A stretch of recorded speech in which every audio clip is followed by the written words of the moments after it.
ख्रिस्त में मेरे प्यारे भाइयों और बहनों, प्रभु यीशु मसीह के मीठे और मधुर नाम में आप सभी को जय यीशु। आइए हम लोग आज प्रभु के पवित्र और जीवंत वचन पर मनन चिंतन करते हैं। आज प्रभु अपने पावन और जीवंत वचनों में हम लोगों को बताते हैं। आज का पहला पाठ दानियेल नबी के ग्रंथ उसके अध्याय 3 पद संख्या 14 से 20 और 91, 92, 95 में प्रभु का वचन कहता है, नबूकदनेस्सर ने कहा, सद्रक, मेशक और अबेदनगो, क्या यह बात सच है कि तुम लोग न तो मेरे देवताओं की सेवा करते और न मेरे द्वारा स्थापित स्वर्ण मूर्ति की आराधना करते हो? यदि तुम उसकी आराधना नहीं करोगे तो उसी समय प्रज्वलित भट्ठी में डाल दिए जाओगे।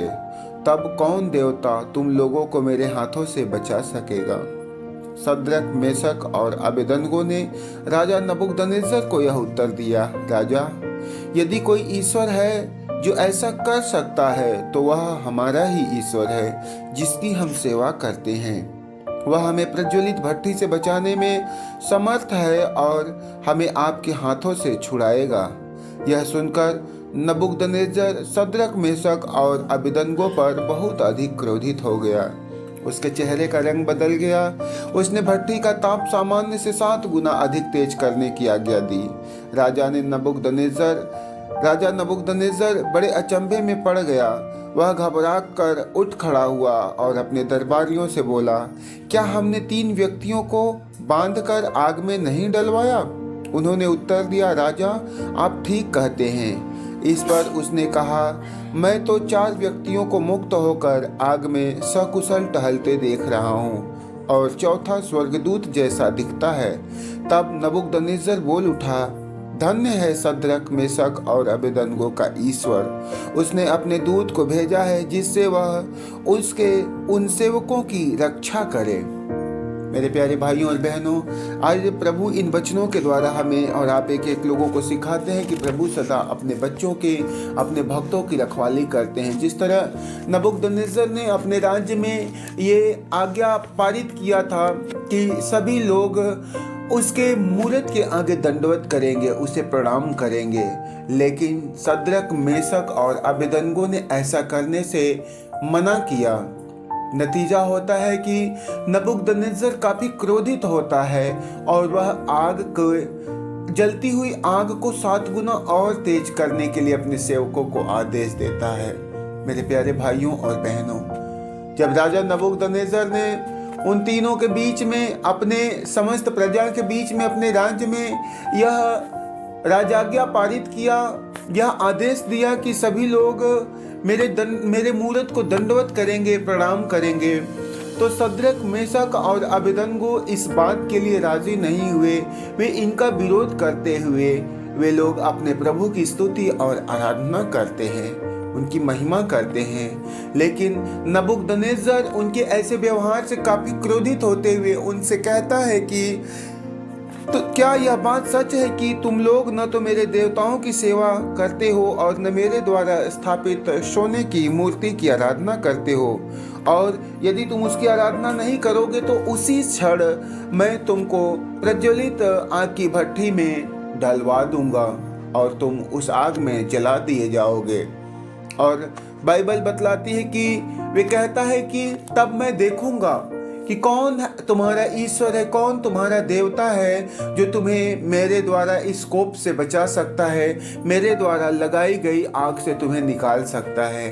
मेरे प्यारे भाइयों और बहनों, ये तीनों व्यक्ति जो अपने प्रभु, अपने ईश्वर में दृढ़ विश्वास रखते हैं, ये उसी क्षण राजा नबूकदनेस्सर के सामने कहते हैं कि वे कहते हैं, यदि कोई ईश्वर है जो ऐसा कर सकता है, कोई प्रभु है, कोई भगवान है जो हमें आपके आग से निकाल सकता है, हमें आपके इस कोप से बचा सकता है, तो वह मेरा ही ईश्वर है, वह हमारा ही ईश्वर है जिसकी हम सब सेवा करते हैं।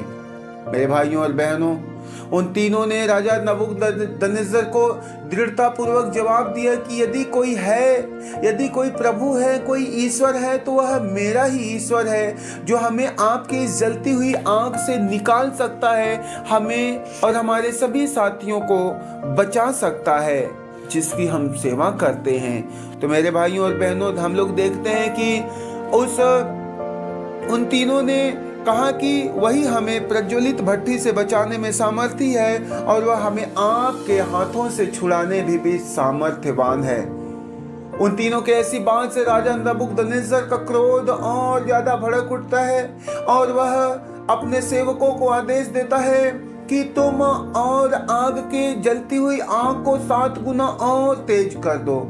और वे लोग उस आग को और ज्यादा भड़काते हैं और राजा नबूकदनेस्सर तीनों के हाथों को बांध करके उस जलती हुई आग की भट्ठी में फेंक देते हैं। और जब वे लोग आग की भट्ठी में चले जाते हैं मेरे भाइयों और बहनों, उस समय जब वे लोग आग में डाले जा रहे थे उनका दृढ़ता पूर्वक दिया हुआ जवाब और दृढ़ता से अपने प्रभु पर विश्वास उन्हें धैर्य प्रदान करता है। वह आग में डाले जाते समय ना तो आग की ओर देखते हैं, ना आग के में जलने के बाद आने वाली मौत पर अपनी निगाह लगाते हैं जो उनके विश्वास को तोड़ सकता था, जो उनको कमजोर कर सकता था। लेकिन वह अपने सर्वोच्च ईश्वर में विश्वास करते, अपने सर्वोच्च प्रभु में भरोसा रखते हैं जो एक एक लोगों को अथाह गर्त से भी निकालने में सामर्थ्य है, जो प्रभु एक एक लोगों को मार्ग दिखाते हैं, जो प्रभु मरे हुए में जीवन डालते हैं। उस सृष्टिकर्ता, उस रचनाकार प्रभु में लोग अपनी निगाहें लगाते हैं, उनमें भरोसा और विश्वास करते हैं। और बाइबल बतलाती है कि राजा नबूकदनेस्सर इन लोगों को देखता है और वह अपने सेवकों से, अपने दरबारियों से बोल उठता है कि क्या हम सब ने इस आग में 3 व्यक्तियों को नहीं डाला? क्या हम लोग इनको जलने के लिए उस आग की भट्टी में नहीं झोंका? और बाइबल बतलाती कि उन्होंने उत्तर दिया, राजा आप ठीक ही कहते हैं कि हम सबों ने मिलकर के 3 लोगों को आग की भट्टी में झोंका। राजा नबूकदनेस्सर कहता है लेकिन मैं देख रहा हूं कि इस आग में कोई चौथा व्यक्ति भी टहल रहा है। इस आग में कोई व्यक्ति है जो टहल रहा है और ये सब जल नहीं रहे हैं, ये सब जल नहीं रहे हैं। मेरे भाइयों और बहनों, वे लोग कहते हैं कि ये चौथा जो है यह स्वर्गदूत की नाई मालूम पड़ता है, यह स्वर्गदूत के जैसा दिखाई देता है। मेरे भाइयों और बहनों, प्रभु का पवित्र वचन कहता है कि नबूकदनेस्सर बोल उठता है कि धन्य है शद्रक, मेशक और अबेदनगो का ईश्वर। वह अपने स्वर्गदूतों को भेजता है कि वह अपने सेवकों की रक्षा करे, उनकी रखवाली करे। आज इन वचनों के द्वारा प्रभु हमें और आप सभी लोगों को, एक एक विश्वासियों को सिखाते और बताते हैं, हम सभी लोगों के धैर्य को वे मजबूत करने के लिए बात बताते हैं कि यदि हमारा विश्वास भी उस शद्रक, मेशक और अबेदनगो की नाई अपनी जिंदगी के हर विकट परिस्थितियों में, हर जटिल समस्याओं में यदि हमारा विश्वास हमारे प्रभु पर, हमारे सृष्टिकर्ता पर लगा हुआ है तो परिस्थितियां कितनी भी बिगड़ी हो, हालात कितने भी बिगड़े क्यों न हो, हमारे पहुंच, हमारे सोच, हमारे समझ से बाहर क्यों न हो, लेकिन वह प्रभु जो असंभव को संभव करता है, वह प्रभु जो घायलों के घाव पर पट्टी बांधता है, वह प्रभु जो मरे हुए में जिंदगी डालता है, वह प्रभु को हमारे हालात को बदलने में, हमारी परिस्थितियों को बदलने में तनिक भी देर नहीं लगता है।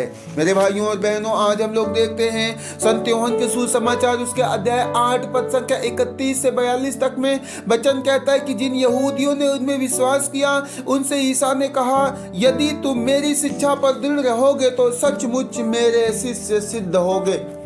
जितने लोगों ने यीशु को अपने जिंदगी में मुक्तिदाता के रूप में स्वीकार किया, उन लोगों को सुसमाचार का संदेश सुनाते हुए प्रभु ने कहा कि यदि तुम मेरी शिक्षा में दृढ़ बने रहोगे तो सचमुच मेरे शिष्य सिद्ध होगे।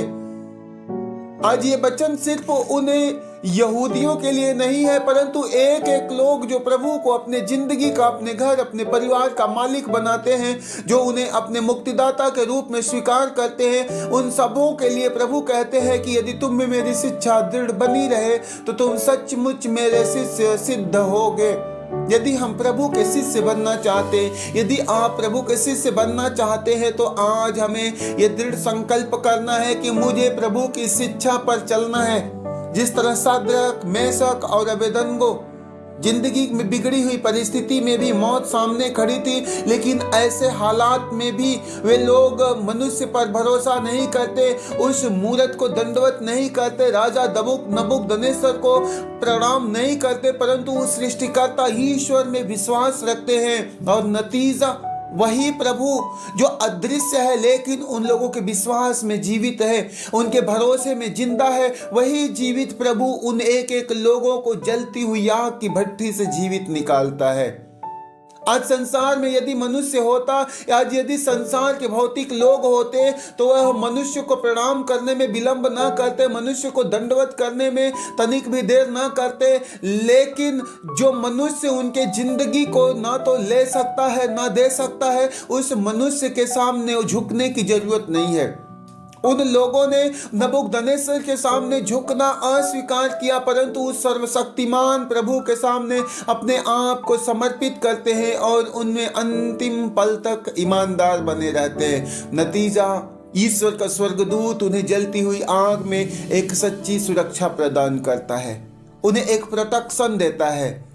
और वही प्रभु अपने पवित्र और जीवंत वचन में हमसे और आप एक एक लोगों से कहते हैं कि मैं कल, आज और युगानुयुग एक जैसा हूं, मैं सच्चा और अपरिवर्तनीय हूं। जैसे मैंने सृष्टि के आरंभ में अपने चुने हुए लोगों पर, अपने नबियों पर, अपने सेवकों पर, अपने भक्तों पर अपनी दया दिखाई थी, आज भी मैं अपनी वह दया अपने बच्चों पर दिखाने के लिए तत्पर और तैयार हूं। आवश्यकता है तो मुझे उन सद्रक, मेशक, अबेदनगो के जैसे विश्वासी बनने की, उनके जैसा ईश्वर में ईमान रखने की। मेरे भाइयों और बहनों, प्रभु का पवित्र वचन कहता है, विश्वास करने वालों के लिए कुछ भी असंभव नहीं है। प्रभु का वचन कहता है, विश्वास करने वालों के लिए कुछ भी असंभव नहीं है। यदि तुम विश्वास करोगे, ईश्वर की महिमा देखोगे। आज हम लोग आज के पाठों पर मनन चिंतन करते हैं तो प्रभु यीशु यहूदियों को शिक्षा देते हैं और उस शिक्षा में दृढ़ रहकर पाप से आजाद होने के लिए हमें सलाह देते हैं। प्रभु एक एक विश्वासियों को सुसमाचार का संदेश सुनाते हैं और उस सुसमाचार में भरोसा करते हुए, विश्वास करते हुए पाप से हमें बच निकलने की हमें सलाह देते हैं।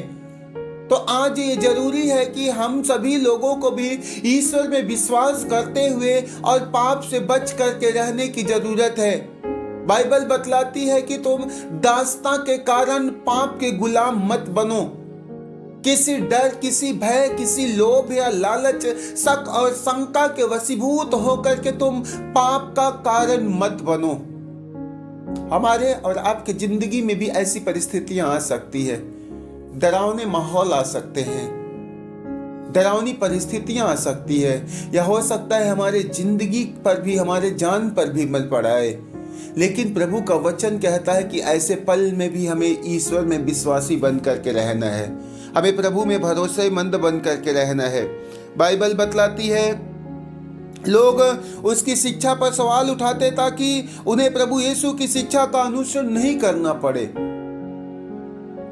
लोग यहूदी, गैर यहूदी या अन्य भी लोग प्रभु की शिक्षा पर सवाल उठाते थे, उनको नष्ट करना चाहते थे, उनकी शिक्षा को समाप्त करना चाहते थे, क्योंकि प्रभु सदा एक दूसरे के बीच में सत्य बातें बोला करते थे, सही बात बोला करते थे। इसलिए लोग चाहते थे कि यह हमारे बीच में ना रहे और यह सत्य की बात को लोगों को ना सिखाए। इसलिए प्रभु ने अपने पवित्र वचन में कहा हुआ है कि यदि पुत्र तुम्हें स्वतंत्र बना देगा तो तुम सचमुच स्वतंत्र हो जाओगे। आज मनुष्य स्वतंत्र नहीं होना चाहता, वे अपने ढोंग, अपने दिखावे में फंसा पड़ा हुआ है और वे कभी नहीं चाहता है कि मेरे ढोंग का पर्दाफाश हो। एक चोर व्यक्ति कभी नहीं चाहेगा कि जब वह चोरी कर रहा हो तो कोई उसके ऊपर एक उजाला डाले, उसके ऊपर टार्च बारे, उसके ऊपर प्रकाश जलाए, क्योंकि वह हमेशा चाहता है कि वह अंधकार में रहे और अपने पाप के कामों को करता रहे। इसलिए आज समाज में जब प्रभु सत्य बोलते, लोगों को सुसमाचार का संदेश सुनाते, तो लोग जो प्रभु के सत्य से घृणा करते हैं, जो लोग प्रभु के वचन का अनादर करते हैं, वे कभी नहीं चाहते कि सत्य एक दूसरे लोगों के पास तक पहुंचे और व्यक्ति स्वतंत्र होने पाए। मेरे भाइयों और बहनों, हम लोग देखते हैं, बाइबल बतलाती है, प्रभु अपने पावन वचनों में कहते हैं कि सभी लोग प्रभु यीशु मसीह को मार डालना चाहते थे। लोग प्रभु यीशु मसीह को मार डालना चाहते थे, क्योंकि प्रभु सत्य की शिक्षा लोगों को सिखाते और सुनाते थे, सत्य की राह लोगों को बताते थे। आज हम लोग देखते हैं कि सच्चे ईश्वर भक्त की परीक्षा धर्मियों, विधर्मियों और एकाध बार धर्मियों द्वारा भी होता है। आज मनुष्य की परीक्षा चाहे धर्मी हो चाहे विधर्मी हो, या बहुत बार धर्मियों के द्वारा भी लोगों की परीक्षाएं होती है, लेकिन हमें अंतिम पल तक ईमानदार बने रहना है, हर बात में ईमानदार बने रहना है। प्रभु का वचन कहता है, जो छोटी छोटी बात में ईमानदार है वही व्यक्ति बड़ी बात में भी ईमानदार होगा, वही व्यक्ति बड़ी बात में ईमानदार होगा। और विपत्ति की घड़ी में, मुसीबत की घड़ी में, समस्या की घड़ी में, या विपरीत परिस्थितियों में, या हम लोगों को प्रभु के द्वारा एक सच्ची सुरक्षा मिलता है। विपरीत परिस्थितियों में भी धर्म का विकास होता रहता है, क्योंकि ईश्वर अपने भक्तों की रक्षा करता है। परिस्थितियां कितनी भी बिगड़ी क्यों न हो, हालात कितने भी बिगड़े क्यों न हो, लेकिन यदि मनुष्य प्रभु में श्रद्धा, प्रभु में विश्वास रखता है, तो प्रभु सदा उनकी रखवाली करता, प्रभु सदा उनकी देखभाल करता रहता है। और ये सत्य है, धार्मिक व्यक्ति सदा विपत्तियों से, सदा समस्याओं से घिरा रहता है, लेकिन किसी समस्या में, किसी विपत्ति, किसी परेशानी में इतनी सामर्थ्य नहीं है कि वह कभी धर्म को खत्म कर सके, कभी धार्मिकता को, कभी दया और प्रेम को खत्म कर सके। प्रभु प्रेम है, प्रभु शांति और प्रभु दया है। मेरे भाइयों और बहनों, हमें उस प्रभु के प्रेम में बने रहना है, हमें उस ईश्वर के प्रेम में बने रहना है और प्रभु के वचन का पालन करना है। बाइबल बतलाती कि जो प्रभु में भरोसा रखते हैं, प्रभु उन्हें हर प्रकार की बीमारी से, महामारी से, परेशानियों से बचा के सदा सुरक्षित रखते हैं। तो आज हमें और आप एक एक लोगों को ये अनिवार्य है, ये जरूरी है कि हम अपनी ज़िंदगी में जिस परिस्थिति में क्यों न हो, रोग में हो, बीमारी में हो, महामारी में हो, परेशानी में हो, समस्याएं में हो, हम चारों तरफ से शत्रुओं से घिरे हो, अपने विरोधियों से घिरे हुए हो, लेकिन ऐसे परिस्थिति में भी हमारा ईमान हमारे प्रभु में बना रहने पाए। और प्रभु का वचन कहता है कि मनुष्य के लिए जो कुछ असंभव है, ईश्वर के लिए सब कुछ संभव है। प्रभु हमें और आपको हर हालात, हर परिस्थिति से निकालेगा। तो जिंदगी के अंतिम पल तक, जिंदगी के आखिरी सांस तक अपने प्रभु में अपने ईमान को बनाए रखना और देखना, अंत में प्रभु आपके जीवन में अद्भुत कार्य करेगा। प्रभु आपको भरपूर आशीष और कृपा प्रदान करे। प्रभु सारा दिन आप सभी लोगों के साथ हो, आपका सारा दिन सुंदर होने पाए। हम यही प्रार्थना करते हैं, पिता और पुत्र पवित्र आत्मा के नाम में मांगते हैं, आमीन। सभी को जय यीशु।